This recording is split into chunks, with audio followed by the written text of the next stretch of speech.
This video is sponsored by Card Kingdom. You can find all the cards in this video in their store by using the links in the description below. Hi everyone, I'm Nitsa Hone, and it's Saturday. That means it's time for Nitsa Notes, my weekly vlog series about limited Magic. We're about a week and a half into a new limited format, Outlaws of Thunder Junction. I'm about 15 drafts in, and we've also got some data on 17 lands. So at this point, I'm going to look back at some of the cards I got wrong in my set review, and discuss why I got them wrong, which is also kind of a nice way of doing a format overview, because a lot of the reasons I got these cards wrong is because this format is a certain way that I didn't expect it to be. So let's go ahead and dive right in, and we'll start with a card that sort of reveals where I'm going with this idea that the format's different than I expected, and that is Cunning Coyote. This is a card I thought was going to be great in this limited format. We have had so many limited formats lately where 2-drops with haste, 2-drops with words on them have been great, and that's just all there is to it. And this one looked better than most because it also has plot, which works with various synergies in the format. You can also set it up more effectively to play it and then buff something else and then attack with both of them, etc., etc. But this card has ended up with a 54.1% win rate. Now, remember, we're using data from 17 lands. You can check out 17lands.com to see this data. And this is all gathered from people who have signed up with 17 lands to have their data collected.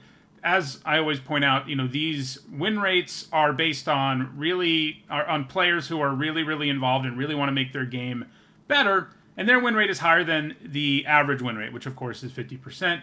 And so 54.1% sounds really good if we're thinking, oh well, it's higher than 50, but the average win rate on 17 lands is 54.7%. So right now, at least, Cunning Coyote is actually a little below average. I don't think it's going to pan out that way, but I did give the card a B in my set review. I think I also said it was the best uncommon in the Needs and Notes video about the best commons and uncommons in the set. And you can see how I ended up there when you look at like the last 4 sets where, cards exactly like Cunning Coyote all overperformed. But we're in a new world now. We're in a world where games actually go kind of long in this format. There are a lot more board stalls.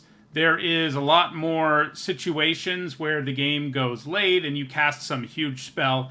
And that means a card like Cunning Coyote, which is also, outclassed by a bunch of 2 and 3 drops that can just block it, as 2/3s and things like that. That makes it a lot worse. They made creatures. It feels like toughness is higher in this format than it has been in a while at lower points on the curve.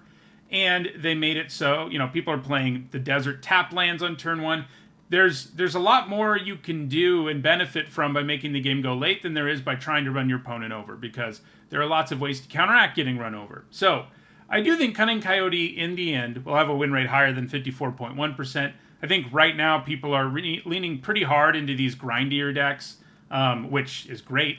This format has those, and I'm really happy about it. I do have one draft video up of a super grindy deck getting 7 wins, for example.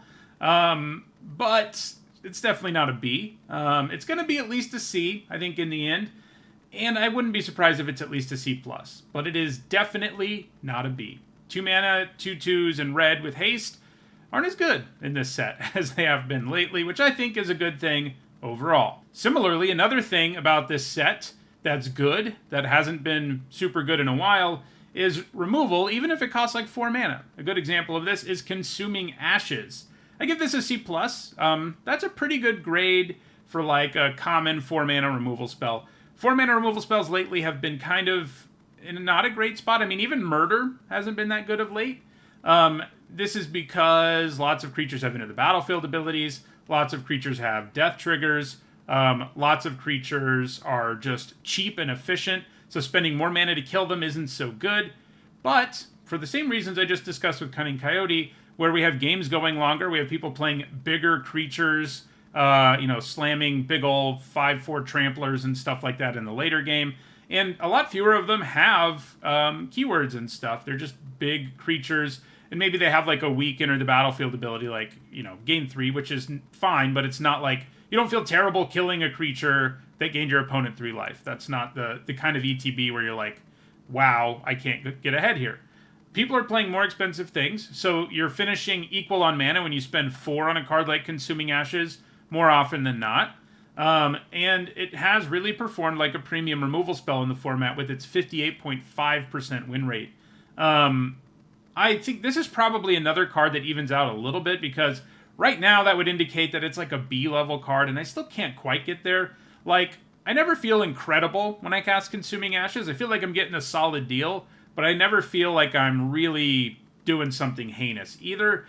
And, maybe I'll end up being wrong, but right now I think it's probably going to top out at like a B-. But, that's significantly higher than C+, and that win rate is quite high. Let's look at another card that reflects something great, what I think is great about this format, and that is Outcast Greenblade. So I give this a B in the set review, which is pretty high. This kind of creature performs well. It doesn't surprise me at all it surprises me that it has a 62.4% win rate specifically. It does not surprise me that it has a really high win rate. It's basically a 3-mana 2/3 that does 1 to your opponent and fixes your mana. And it basically draws you a card in there too, because, you draw a desert or whatever.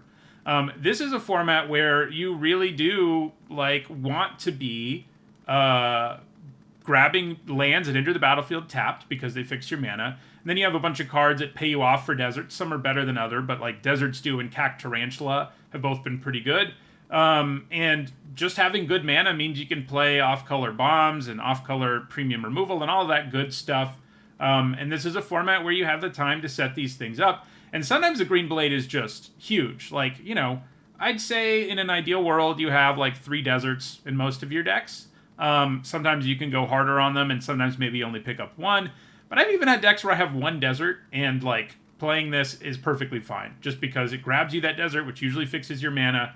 And then it's a 2/3, but then it has these games where it's completely absurd. So I gave it a B, but it's been even better than that. It's like, we talk about mythic uncommons in Limited, that being an uncommon that you see and you first pick basically every time you see it. So you don't actually see it that often because other people are first picking it. That's what this is. That's how high that win rate is. It's at least a B+, and I could get talked into an A-. It gives you value immediately, and oftentimes it's really efficient. It's probably only an A- in a desert-heavy deck, but the floor is a B, and the ceiling is an A-. The Green Blade has just been great at setting up your mana and just giving you very real value for the cost. So, gave it a high grade in the set review, but it's even better, which is another great thing about this format, that you can sort of dirtle around and grab deserts and feel perfectly fine about it. Let's look now at a card that, it's slow, but it's still not very good, and I overrated it, and that is Fibble Thip in this set. I gave this is one of my worst evaluations ever, I guess, in terms of the data that we're seeing, because I gave it an A- in the set review, and right now it has a 46.9% win rate. That's pretty bad. It's not the first time where I've done this, although I don't know if I've ever given a card an A and had it end up being an F. I have given a card an F and had it ended up being an A. Did that with Helm of the Host and Experimental Frenzy. Those are 2 examples where I gave Fs and the card ended up being an A. This is in the other direction, potentially. So why did I think this would be good? Well, it's hard for me not to get excited about a card that effectively lets me draw cards off the top of my library. And sure, plot means you don't get the card right away. It's a little bit slow. It takes a minute to get going. But that's pretty strong, right? Well, it is. And, an important thing to remember about this, because a lot of people, when they see me talk about a card and they say I say it has a bad win rate, they're like, well, I won some games with Fibble Thip, and you know what? So have I, including in, I think, the same draft video, the grindy one I'm talking about, where I got 7 wins. I had a game where Fibble Thip did legitimately win me the game because I managed to draw the game out really far, stabilize, and then pull way ahead on cards and board with Fibble Thip. So, this doesn't have a 0% win rate, and there are even games where it's going to win you the game. The problem is, it takes a little bit too long to do its thing most of the time. And even in a format where things are going kind of long, it's kind of a problem to play a 3-mana 1/1. On turn 3, Fibble Thip is pretty bad. You don't really have the time always to be plotting things off the top of your library. You're not always going to have something on top of your library to plot. So sometimes you play him, next turn happens, can't take advantage of the ability, either because you need to add to the board immediately, or you don't have something on top to plot. And then you're sitting there with a 1/1 that can't really block anything in this format. The ward protects it from removal, but there's not much that protects it from dying in combat easily. Chump blocking is usually the best you can do. So it just takes too long to get going. The baseline is too bad for it to be a good card. Will it get higher than a 46.9% win rate? Maybe. Right now, I want to say it's going to be like a D. I think maybe it's a build around, maybe in an incredibly grindy deck filled with like removal and ways to pull ahead from behind and all sorts of things like that, like the deck I'm talking about, which, I guess I've talked about that draft a lot, so I'll have the link for that draft in the description. Maybe he's okay in that kind of deck. He's still miserable on turn 3 in that kind of deck, but he is pretty good when you draw him late and he just lets you start going off. Maybe he's like a build around C, but it's hard when we have this much data on a card and it has a 46.9% win rate to say it's not an F. So I'm just going to say it's an F overall, and I apologize for anyone who made the mistake of playing Fibble Thip based on my evaluation, but these things happen. Overall, I think I actually did a pretty good job on designating bombs in this format, because if you look at my top 10 bomb list, which luckily Fibble Thip didn't make, he was an honorable mention though, they're pretty much all at the top in terms of win rate, but Fibble Thip is one where I whiffed on pretty hard. All right, let's look now at Rodeo Pyromancers. So, I gave this a C. It wasn't a card I thought was going to be amazing, but I thought it did enough. I liked the idea that it gives you... I figured you'd have something to use that mana on often enough. Either because you've already plotted something, or you're going to plot something. There are cards in the set that are good because they work on either side of that sort of effect. Like, Loan Shark is really nice, things like that. Whether you already have something plotted or you've plotted it, Loan Shark is pretty nice. But Rodeo Pyromancers, while I thought would be good on either side of that, because you'd get 2 red without spending any mana because you plotted something, or because you have something to plot using the mana it gives you back, I thought that would be enough for it to be fine. To be a card that makes the cut in red plot decks especially. But it has a 48.9% win rate, and, this format might be slower than usual, but a 4-mana 3/4 is still a pretty miserable stat line. I mean, this format has effectively 4-mana 5/4 tramplers, because, there are these discounted plot things you play. 4-mana 5/5s. Like, green has these huge plot things that it can play, way ahead of curve, especially if there's, a Hard Bristle Bandit involved, and Rodeo Pyromancers just gets wrecked by all of that kind of stuff. And turns out you don't have something to use that mana on often enough to offset that stat line. This text box works, I don't know, it does something real for you a quarter of the time, and that's just not enough. All right, let's look now at another card I evaluated horribly, but in this case, it's because I didn't read the card correctly. Is that a good excuse? Not really. And that is Pest Infestation. At least with Fibble Thip, I knew what the card did, and I got it wrong. With this one, I was off with how the card worked, and I got it wrong. But there are a couple of things I want to mention about this card, and that is Pest Infestation. So, I haven't played Cube in a while, largely because I have a really hard time going back to Magic Online from Arena. Even as fun as Cube is, going back and playing Magic on a spreadsheet is rough when you're used to Arena. So I haven't played a whole lot of Cube. I certainly haven't played it since they added Pest Infestation in the last few years. So I'd never played with the card, because it's never been in a non-Cube limited format. It's from a Commander set or whatever. So when I read this card, I thought you had to have targets. So the grade I gave it was that it was a sideboard card. I thought you had to have an artifact or enchantment to destroy, and you would need even more than that in order to get the pest tokens. That's how I thought it was going to work. But it doesn't. These are two separate things. You can make, it says up to, so you just make a bunch of pests for a really good rate. You pay 5, you get 4 pests. That's really good. This card is a slam first pick. It has a 61.8% win rate. That's not as high as Outcast or Greenblade. I would probably still recommend taking it over the Greenblade, just because its level of power, its ability to stabilize you from behind, all of that kind of stuff. This was pretty much the card that made my really grindy deck work. It allows you to add so much to the board and gain life in the process that it's great. And the times where you do blow something up are insane. I will give you one word of warning. If you didn't watch that draft video, there are some things about Pest Infestation. How I thought it worked is kind of how it can work if you really screw up, which is to say, I casted it once, I targeted my opponent's treasure because I was like, whatever, I'll just blow up their treasure and make a bunch of pests. Well, again, you should read Pest Infestation clearly. Even after I thought I knew what it did, I still didn't. If you do target something and then the target is gone, you don't get anything. Spell gets countered. So I spent like 8 mana to destroy a treasure. Somehow I still won that game. My opponent, right after that, made their own mistake, which wasn't quite as big, but it was pretty big. So that helped me sort of get back in the door. So don't do that. Don't target treasure with it just because you're like, well, I guess I'll just blow up a treasure while I get 7 pests or whatever. It doesn't work that way. So word of warning about it, don't target treasure with it. But it's nuts even if it doesn't have targets. And when it does have targets, when you blow up like an Oblivion Ring effect, Mystical Tether or whatever, and then add 7 pests to the board, it's game over, Next, I want to talk about 2 cards together because they're basically both good for the same reasons.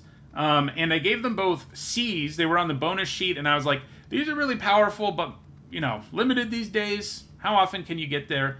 And those cards are Overwhelming Forces and Cruel Ultimatum.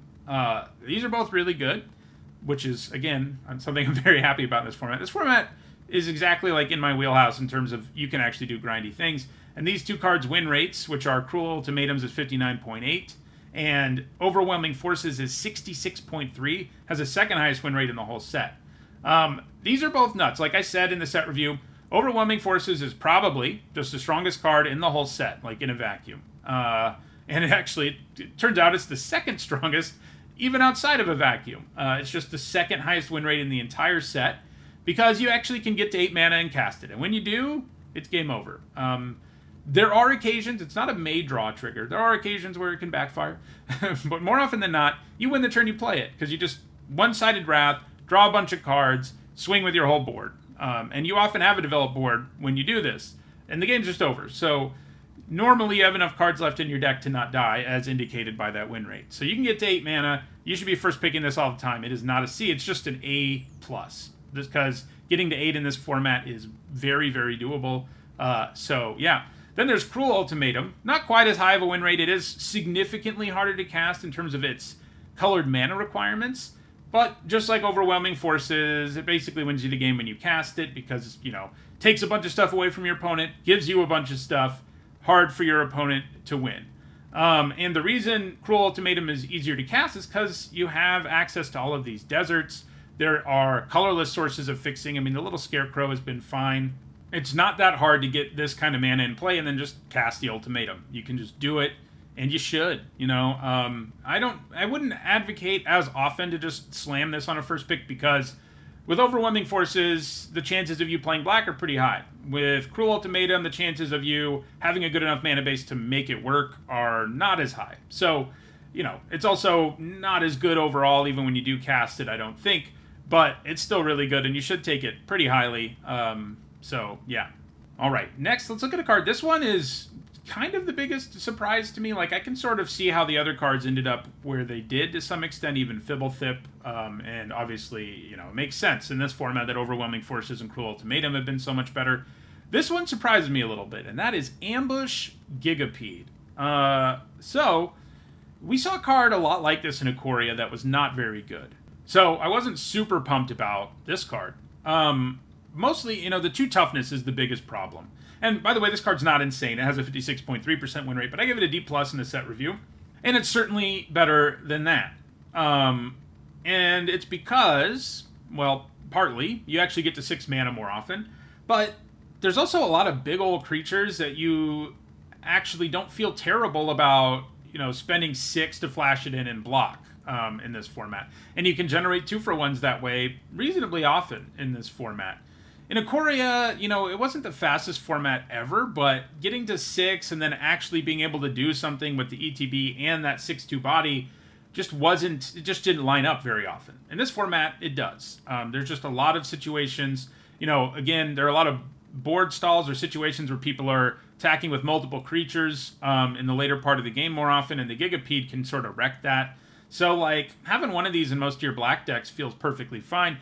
I don't know if I'd say it always makes the cut, but it makes it pretty often. I mean, I think it's more like a C. And another black card, and the last card we're going to look at that has been better than I expected, is Blood Hustler. It has the same win rate as the Gigapede, but I think it's going to pan out as being even better. I gave it a C in the set review, and it has that same win rate, 56.3%. I didn't dislike it. I thought it was fine, but I had a hard time getting behind a 2-mana 1/1 stat line. In a world of Cunning Coyotes is everybody's 2-drop, which is what I was sort of resigned to thinking this format would be because that's all we've seen lately. Blood Hustler would not be good, right? Like, it just doesn't do anything. It would be kind of how Fibble Thip feels, is what Blood Hustler would be. But this format goes long enough that you get to the point where you are able to use that activated ability, and it is, I mean, it's a legit ability. It grows.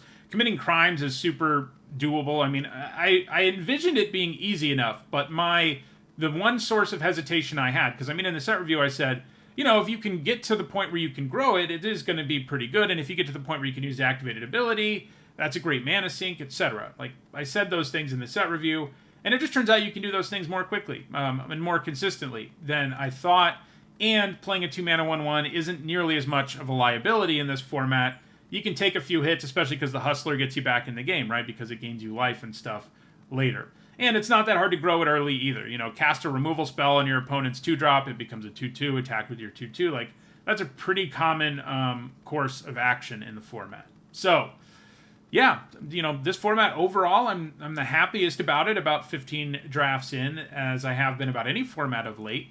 I love that you can go late and do things, and, you know, I like having aggressive formats every now and then where Cunning Coyote is like the best uncommon and stuff like that, but that's been like the last 4 sets. So having something different for the first time in a while is pretty nice. That will do it for this video. I'll be back next week, probably to talk about 10 cards that are worse than you think they are. In other words, I'll be using 17 lands data and my own impressions to talk about cards people are playing too much and taking too highly based on how they're actually performing.